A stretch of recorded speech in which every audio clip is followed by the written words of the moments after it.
Ring loop. अब ये axial magnetic field किसको बोलते हैं वो समझते हैं। कल हमने एक डेरिवेशन किया था, अगर आपको याद हो तो, कि मेरे पास एक सर्कुलर आर्क है ऐसा, और उसमें से आई करंट बह रहा है। इसके सेंटर के ऊपर, कहाँ पर बेटा, सेंटर पर थीटा एंगल बन रहा है। हमें को सेंटर पे मैग्नेटिक फील्ड निकालना है, तो क्या फॉर्मूला आता है, B is equals to mu naught by 4 pi I by R into theta. याद है? यही अगर आर्क की जगह पूरा अक्का सर्कल रहेगा तो ऐसा, और उसके सेंटर पे मैग्नेटिक फील्ड निकालना रहेगा। तो इसका फॉर्मूला क्या था, याद करो, mu naught I by 2 R. याद है? Mu naught I by 2 R. ये दो डेरिवेशन हमने किया था, ठीक है।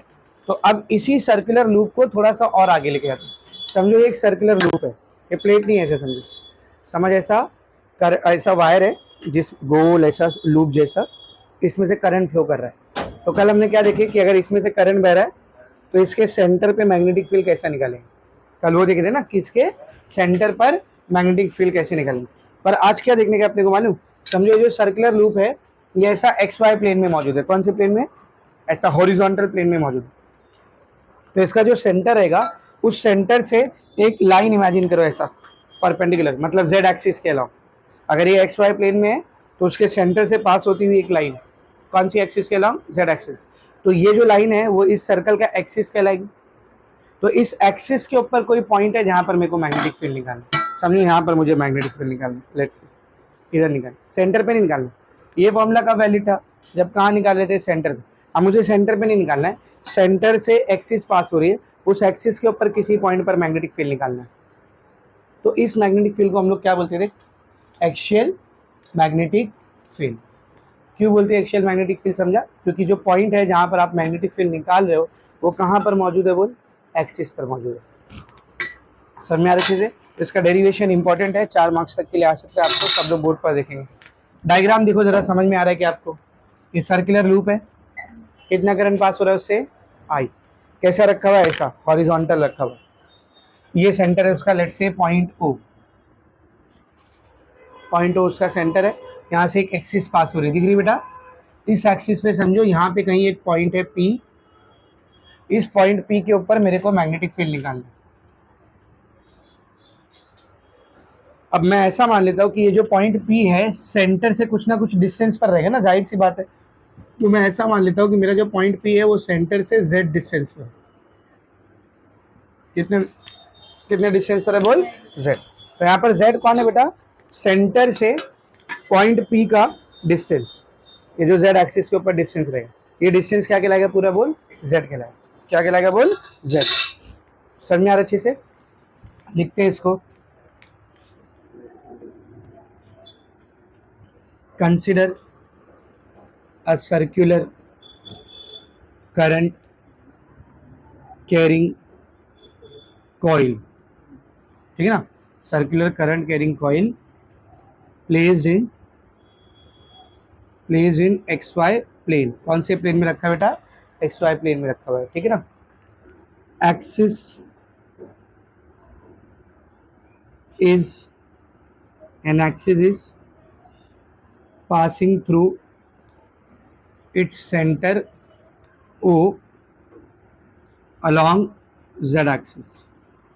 उसके सेंटर ओ से एक एक्सिस पास हो रही है, कौन से एक्सिस है? z एक्सिस के अलाउंग, ठीक है ना? A point P is present on the axis at a distance of z from O, where magnetic field is to be calculated। उसी एक्सिस के ऊपर एक पॉइंट P मौजूद है जो सेंटर O से कितने डिस्टेंस पर है? Z डिस्टेंस पर है। और इस पॉइंट पर मेरे को क्या करने का है? बोल, मैग्नेटिक फील्ड निकालना। जितना डायग्राम बनाया था उतना लिख दिया। अच्छे से समझा सबको? अभी देखो क्या करेंगे, जाहिर सी बात है क्या करेंगे? बायो सावर्ट लॉ यूज करेंगे। उसी का तो एप्लीकेशन पढ़ रहे हैं ना, जो भी डेरिवेशन है सब उसी का एप्लीकेशन, ठीक है ना? बायो सावर्ट लॉ में ये लास्ट डेरिवेशन है, इसके बाद एम्पियर्स लॉ स्टार्ट करने का। क्या बोलता है बायो सावर्ट लॉ? इस पूरे लूप का मैग्नेटिक फील्ड आप डायरेक्ट एक साथ मत निकालो। क्या करो? पहले एक छोटा सा लेंथ एलिमेंट कंसिडर करो, क्या नाम दो उसको, डीएल, उसकी वजह से मैग्नेटिक फील्ड निकाल के उसको इंटीग्रेट करो। तो यहाँ पर समझो मैं एक छोटा सा लेंथ एलिमेंट कंसिडर कर रहा हूँ, यहाँ से लेकर के यहाँ तक डीएल, उसका डायरेक्शन कैसा रहेगा, जैसा करंट का डायरेक्शन, करंट ऐसा आ रहा है ना, तो सर्कुलर लूप में डीएल का डायरेक्शन कैसा लेते हैं हम लोग, उसी पॉइंट पर टेंजेंट, तो इस पॉइंट पर एक टेंजेंट ड्रॉ करो इस डायरेक्शन में, ये मेरा डीएल वेक्टर है। कौन सा वेक्टर है, डीएल। अगर ये डायग्राम में इमेजिन नहीं हो रहा है, इधर देख, ये लूप है, इससे ऐसे करंट पास हो रहा है, यहाँ पर मैंने डीएल इमेजिन किया, जिसका डायरेक्शन है ऐसा टेंजेंशियल, समझा कैसा था, टेंजेंशियल। अच्छा इधर इधर पे डीएल लेता तो ऐसा आता क्या, करंट कैसे जा रहा है, ऐसा जा रहा है ना, तो यहाँ डीएल लेता तो डीएल ऐसा आता, इधर भी टेंजेंशियल और इधर भी टेंजेंशियल, समझा अच्छे से। अब बेटा लूप का कुछ ना कुछ रेडियस रहेगा ना, सर्कुलर लूप है तो उसका कुछ ना कुछ रेडियस रहेगा, तो समझो सर्कुलर लूप का रेडियस है कैपिटल आर, स्मॉल आर मत लेना, क्योंकि बायो सावर्ट लॉ में हम लोग स्मॉल आर किसको लेते हैं बताओ, स्मॉल आर हम लोग किसको लेते हैं बेटा, स्मॉल आर होता है डिस्टेंस बिटवीन, स्मॉल आर होता है distance between DL vector and point P, जहां पर आपको मैग्नेटिक फील्ड निकालना है, वो स्मॉल आर रखो। तो इधर पे स्मॉल आर कितना रहेगा, देख ये डीएल है, ये डीएल है और ये अपना पॉइंट पी, तो इस डीएल और पॉइंट पी के बीच का जो डिस्टेंस रहेगा वो क्या रहेगा बेटा, स्मॉल, तो ये डिस्टेंस रहेगा स्मॉल आर, समझा अच्छे से, is it very much clear. अच्छा अगर ये डीएल एलिमेंट मैं यहाँ पे लेने की बजाय यहाँ पर लेता तो सेम डायग्राम देख यहाँ पे रिपीट होता है ऐसा, ये डीएल वेक्टर, ये डीएल वेक्टर, ये रेडियस कैपिटल आर, और फिर डीएल से पॉइंट पी तक का डिस्टेंस, डीएल से पॉइंट पी तक का डिस्टेंस स्मॉल आर, ठीक है ना। अगर यहाँ पे डीएल लेता है तो सेम यही चीज़ रिपीट, क्यों लिया यहाँ पे अभी आपको आगे समझेगा। डायग्राम समझ में आ रहा है, डायग्राम में किसी कुछ डाउट है क्या, बोल नहीं ना, ठीक है ना। Let us find out the magnetic field at point P due to this DL, ठीक है ना। Magnetic field, sorry, consider a small length element dl of the loop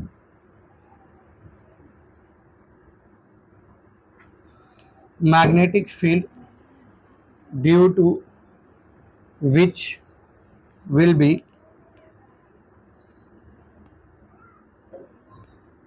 given by using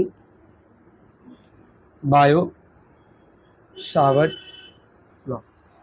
ध्यान दिया, तो एक छोटा सा लेंथ एलिमेंट डीएल कंसीडर किया, उसकी वजह से बनने वाली मैग्नेटिक फील्ड कैसे निकाली जाएगी, बोल बायो सावर्ट लॉ। क्या रहेगी मैग्नेटिक फील्ड, बोल बोलो जल्दी, डीबी इज इक्वल्स टू, बोलो DB is equals to mu naught by 4 pi Biot Savart law I D L sine theta by R square, ठीक है ना।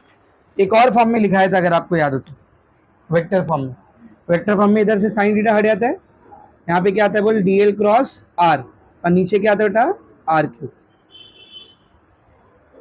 तो इधर हम लोग वेक्टर फॉर्म का इस्तेमाल करें, ठीक है ना। तो what will be the value of DB, mu naught by 4 pi I DL cross R into R divided by R cube. Now using this equation you can tell that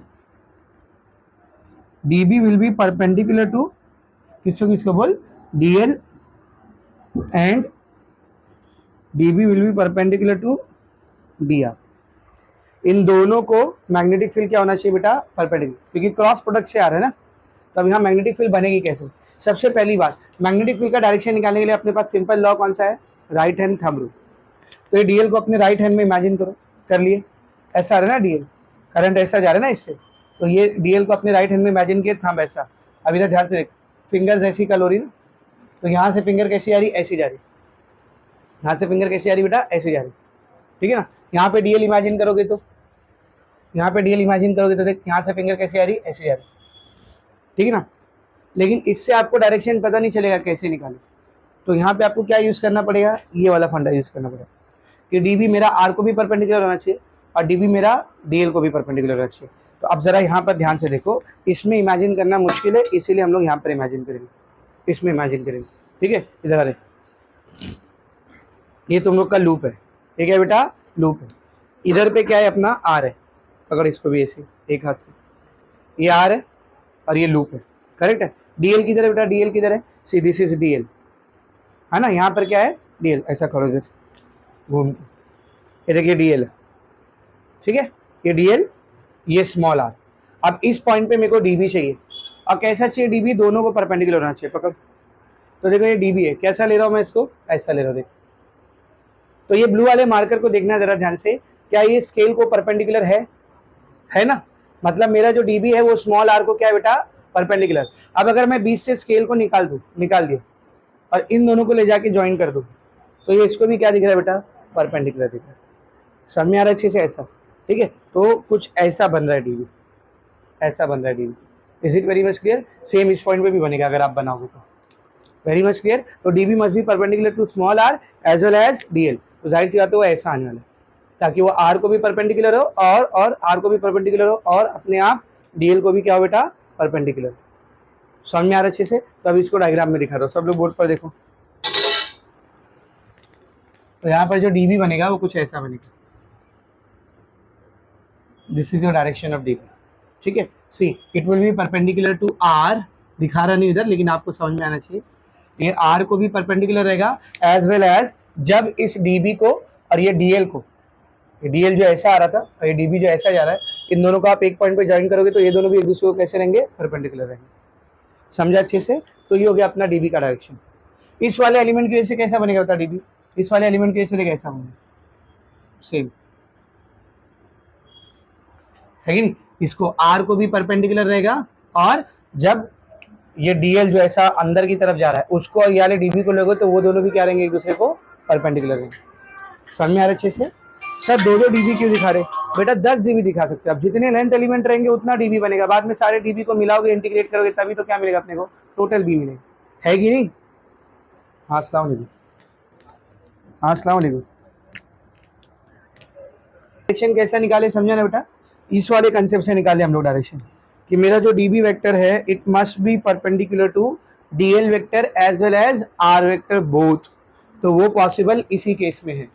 कैसे, वो 2D में समझना थोड़ा मुश्किल था, तो मैंने आपको थोड़ा सा ऐसा सेटअप लेकर के समझा दिया। सबको एकदम अच्छे से समझ में आया बोलो, इसमें डाउट नहीं ना किसी को। अभी आगे बढ़ते हैं।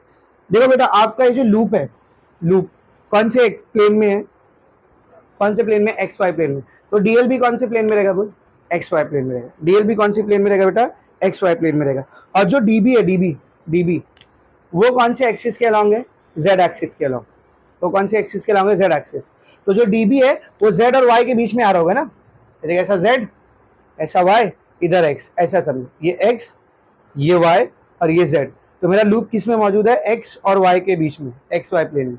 ये जेड है और ये क्या बेटा, वाई, इन दोनों के बीच में ऐसा डीबी आ रहा है। तो डीबी कौन से प्लेन में है, वाई जेड प्लेन के बीच में। वाई जेड प्लेन और एक्स वाई प्लेन एक दूसरे को कैसी होती है, परपेंडिकुलर। वाई जेड प्लेन और एक्स वाई प्लेन एक दूसरे को कैसी होती है बोल, परपेंडिकुलर। तो मेरा जो DL vector cross R vector है, इसको ये डीबी वेक्टर क्या रहेगा बेटा, परपेंडिकुलर रहेगा। डीबी वेक्टर क्या रहेगा बोल, परपेंडिकुलर है। या आप ऐसा समझ सकते हो कि डीएल वेक्टर और आर वेक्टर भी एक दूसरे को परपेंडिकुलर रहेंगे, क्योंकि दोनों परपेंडिकुलर प्लेन में मौजूद है। कहां पर मौजूद है बोल, परपेंडिकुलर प्लेन में। इसको लिखता अभी यहां पे रुको,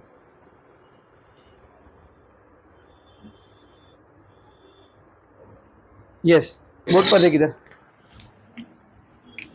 DL vector will be perpendicular to r vector as dl is present in xy plane and r is present in yz plane। ठीक है ना। ये जो डीएल वेक्टर है ये आपका नीचे वाला एक्स वाई प्लेन में मौजूद है, और जो आर वेक्टर है वो किस में मौजूद है बोल, आर वेक्टर किस में मौजूद है बोल, वाई जेड प्लेन में। तो ये दोनों भी एक दूसरे को क्या रहेंगे, परपेंडिकुलर। अब हो सकता है आप ऐसा सोचो कि सर ये कैसे परपेंडिकुलर रह सकता है, ये तो ऐसे है, आप बता दीजिए, ये आर ऐसा है ना सर, आर ऐसा है और डीएल कैसा है, डीएल ऐसा है, तो ये दोनों परपेंडिकुलर कैसे हो सकता है। तो बेटा लूप हटा दे बीच में से लूप हटा दे, ऐसे रखे मैं दोनों, ठीक है ना। इसको आप टेढ़ा मत इमेजिन करो, इसको ऐसा सीधा इमेजिन करो, तो ये क्या रहेगा बेटा, परपेंडिकुलर पे रहेगा। तो 90 डिग्री ये भी है, 90 डिग्री ये भी है, 90 डिग्री ये भी है। ये हर केस में एंगल कितना आएगा, 90 डिग्री। एंगल कैसा निकालते बोलो, इस पॉइंट के ऊपर आप प्रोट्रैक्टर को रखोगे, चांदे को डी को रखोगे और नापोगे कितना एंगल। तो भले से लाइन ऐसी है, ऐसा टेढ़ी है, यहाँ पे जब आप डी रखोगे तो दोनों के बीच में डी रखोगे तो डी भी तो टेढ़ा ही रहेगा ना। एंगल कितना नाप के देगा आपको, 90 डिग्री नाप के देगा ना। तो ऐसा मत सोचो कि सिर्फ यही 90 रहेगा, ऐसा भी रहेगा तो ये भी कितने एंगल का रहेगा बोल, 90 डिग्री। क्योंकि यहाँ पे जब आप एंगल नापोगे, जैसे ऐसा रखा हुआ है ना ये, यहाँ पे जब आप एंगल नापोगे, यहाँ पे ऐसा डी रखोगे तो डी आपको क्या देगा, 90 डिग्री देगा। या सेट स्क्वायर यूज करते हैं हम लोग, देख सेट स्क्वायर, काट कोना बोलते हैं ना, वो तुम लोग के क्या बोलते रहे, ज्योमेट्री बॉक्स के अंदर ट्राइंगल जैसा रहता है, उसका यूज क्या है पता है? ज्योमेट्री बॉक्स में ऐसा ट्राइंगल जैसा रहता है ना, उसको अपन ट्राइंगल बनाने के लिए इस्तेमाल करते हैं, तो स्केल की तरह यूज करते हैं, उसको सेट स्क्वायर बोलते हैं। उसका यूज रहता है परपेंडिकुलर लाइंस ड्रॉ करने का। उसका यूज क्या रहता है बोल, परपेंडिकुलर लाइंस, वो ऐसी शेप का रहता है ना। तो मेरे को समझ, ये पॉइंट के ऊपर दो परपेंडिकुलर लाइन बनानी है, तो मैं यहाँ पर सेट स्क्वायर को ऐसा रखूंगा और एक लाइन इधर खींच दूंगा, एक लाइन इधर खींच दूंगा, सेट स्क्वायर को हटा दूंगा, तो अपने आप दो लाइन बनेगी जो कि कैसी रहेगी, परपेंडिकुलर। ये उसका यूज रहता है, वो शो केस के लिए नहीं दिया रहता है उसका। हाँ, उसका यूज रहता है दो परपेंडिकुलर लाइंस को ड्रॉ करना, इसको सेट स्क्वायर बोलते हैं। उर्दू में शायद तिगुनिया है, ऐसा कुछ बोलते हैं, समझे, इसको सेट स्क्वायर बोलते हैं, ठीक है ना। तो जब ऐसे दो लाइन आपको दिख रही है, अब आपको देखना है ये दोनों के बीच का एंगल कितना है, तो आप क्या करोगे, यहाँ पर ऐसा सेट स्क्वायर रखोगे, तो जब इधर सेट स्क्वायर को ऐसा रखोगे तो परफेक्ट फिट हो जाएगा ना। मतलब ये दोनों के बीच में एंगल कितना है, 90। वो बस ऐसा होने की बजाय ऐसा है, 3D में इमेजिन करो इसको, समझ आ रहा है अच्छे से। तो एक XY प्लेन में होने की वजह से और एक YZ प्लेन में होने की वजह से ऑटोमेटिकली ये दोनों के बीच का एंगल भी कितना आएगा बोल, 90 डिग्री। तो मुझे बता फिर DL और R के बीच का एंगल कितना है, 90 डिग्री। तो DL जब ये क्रॉस प्रोडक्ट हटेगा तो क्या आएगा बोल, DL R sin theta, theta 90 है, sin 90 कितना हो जाएगा 1। तो इधर ध्यान से देखना, जब दोनों एक दूसरे को परपेंडिकुलर है तो DL vector cross R vector, इसका जब आप मैग्नीट्यूड निकालोगे तो वो क्या आएगा बोल, DL इंटू आर है। साइन थीटा वाला टर्म आएगा क्या, साइन थीटा वाला टर्म आएगा क्या, नहीं आएगा। क्यों नहीं आएगा बता, क्यों नहीं आएगा बेटा, वो 1 हो जाएगा ना, दोनों परपेंडिकुलर एक दूसरे को, समझ आ रहा है। तो DL क्रॉस R वेक्टर का मैग्नीट्यूड क्या आ रहा है बोल, DL इंटू R। तो ये DB का मैग्नीट्यूड क्या आएगा देख, DB का मैग्नीट्यूड क्या आएगा देख, careful, magnitude of DB will be mu naught by 4 pi I DL cross R का मैग्नीट्यूड क्या आएगा, I DL R divided by R3। Correct है। अब ये R से क्यूब कैंसिल होके क्या बचेगा बोल, स्क्वायर। तो what is the value of DB, DB का वैल्यू क्या देख, DB is equals to mu naught by 4 pi I DL by R square. Correct है, यहाँ तक समझ में आया सबको अच्छे से? हेलो हेलो,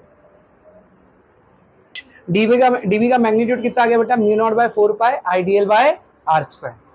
अब ये आर स्क्वायर को हटाते, क्यों हटा रहे हो जरा ध्यान से देखना, इधर दो वेरिएबल हो जाए, डीएल एक वेरिएबल है ये, और ये आर भी क्या रहेगा बेटा, वेरिएबल है। डीएल जैसे जैसे चेंज करते जाओगे आर की वैल्यू क्या हो जाएगी, चेंज होती है। तो हम लोग डीएल और आर दो वेरिएबल नहीं रखेंगे, एक ही वेरिएबल रखेंगे। तो मैं क्या कर रहा हूँ, मैं सिर्फ डीएल को वेरिएबल रख रहा हूँ, ये आर को हटा रहा हूँ। कैसे हटाऊंगा, अगर ये डायग्राम आप लोग देखोगे बेटा, इसको इक्वेशन नंबर 1 बोलते हैं। If you look in the diagram, there is a triangle, यहाँ पर 90 डिग्री है ना। तो इन फिगर डायग्राम के अंदर अगर आप लोग नोटिस करोगे बेटा, तो ऐसा एक ट्रायंगल बना हुआ है, करेक्ट है, ऐसा एक ट्रायंगल बना हुआ है। ये वाला लेंथ कितना है देख, z, और ये कितना है बेटा, r, और ये कितना बेटा, स्मॉल r। मुझे बता इसमें चेंज क्या क्या हो रहा है, सिर्फ स्मॉल r, z और r हमेशा क्या रहेगा, फिक्स। ये पॉइंट तो ऊपर नीचे नहीं होने वाला है ना, तो z की वैल्यू फिक्स रहेगी और लूप का रेडियस भी क्या रहेगा, फिक्स। अगर कोई चीज चेंज हो रही है तो कौन सी चीज चेंज होगी, r। जैसे जैसे dl को चेंज करते जाओगे r की वैल्यू भी क्या होती जाएगी बेटा, चेंज होती जाएगी। तो सिर्फ ये r चेंज हो रहा है, z और r ऐसे ही। इधर पाइथागोरस लगा सकता हूँ मैं, tell me what will be r square, small r का स्क्वायर क्या रहेगा बोल, z square plus capital R square.